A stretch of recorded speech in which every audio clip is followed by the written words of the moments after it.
What we have as far as the Ministry of Local Government is concerned, coming back, especially the parish government model.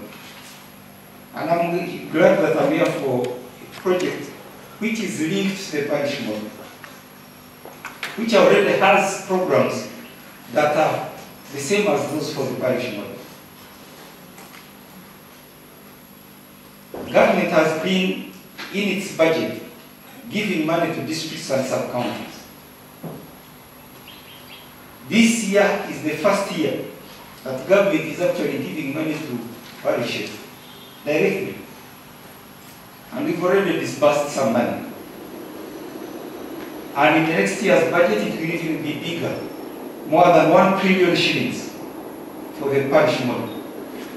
100 million as a minimum for each parish. What is this money going to do? And what is our focus? The focus is not the money. The focus is to change people's lives at the parish level.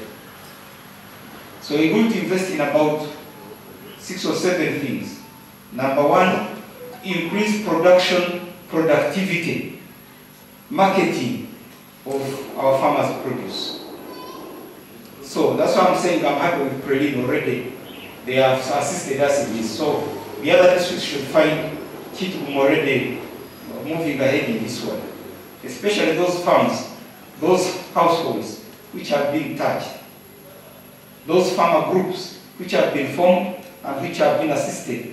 Where I've heard that now the produce has increased, we now need stores.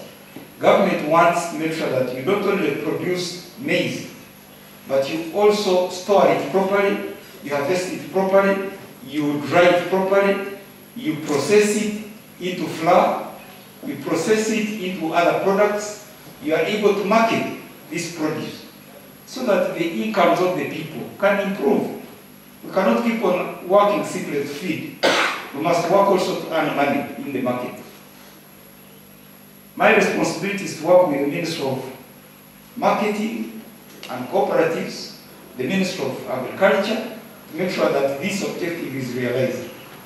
So I thought, I can see the gap, the link now to the market, the link now to the value addition. We must support you and make sure that under the parish model, we realize this objective to the letter. Secondly, it is our objective under the parish model to establish infrastructure that is related to production. I'm talking of the community access roads. How do you produce more sorghum, more nuts, and you can't take them to the market because there is no road, because the road is bad, because the bridge is broken? So again, Premino is leading by making sure that we pay attention to the community access roads and the community bridges. So this is in the right direction. We will add other things like electricity, because we need to process these small cottage industries. We need electricity. So we shall also have to focus on electricity supply for every parish, for enhancing production. Thirdly, under the parish model, we're talking of service delivery, social services, especially health, education, environment, good households in terms of housing, sanitation, hygiene. So those services which are affecting the livelihood of a person. It's not enough to increase production, increase money in the pocket of a person, if you can also not look at the hygiene at the household, the sanitation of the household, the latrines, the kitchen, the type of houses we have. Things have to change for it. But also the environment. That is why I thank Prelino, because they are focusing on woodlot, tree planting, making sure that we protect our environment. They are already doing it. And they are supporting education, including stoves at schools and so on. Number 4, in the parish model, we are going to focus on financial inclusion of households, making sure that our families are ordinary people, also get into the market, into the money economy. Instead of subsistence, working only for survival, let's help them to work, produce, and get into the money market. So they can form a circle at the parish. And this circle will access the 100 million. And then in their farmer groups, which have already been formed here, they access this money, you use it at the lowest rate.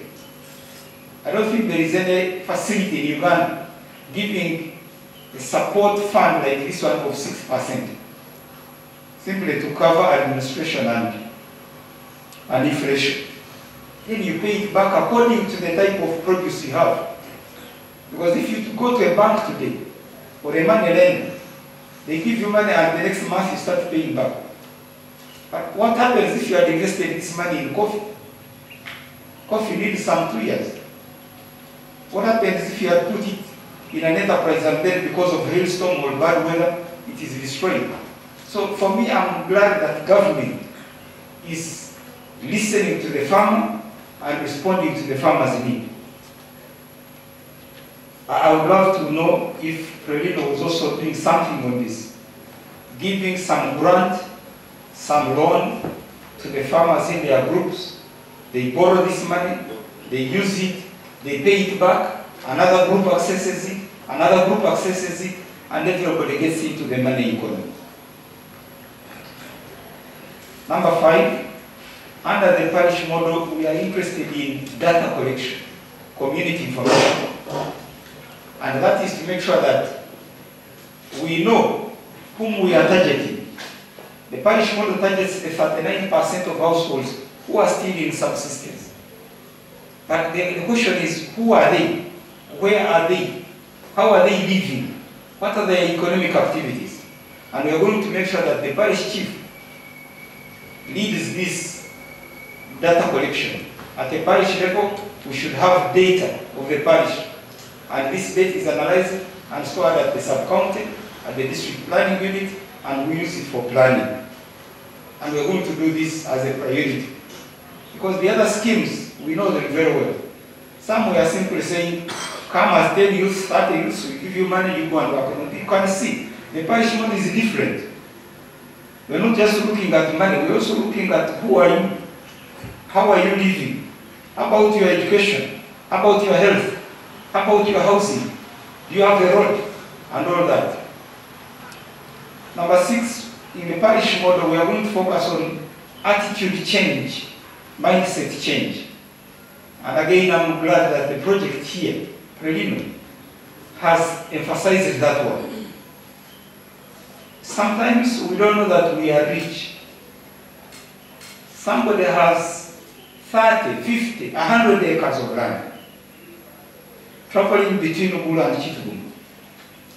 You see that land available, and you start shaking, and you say, the day the people wake up to use this land, poverty will be on its way out.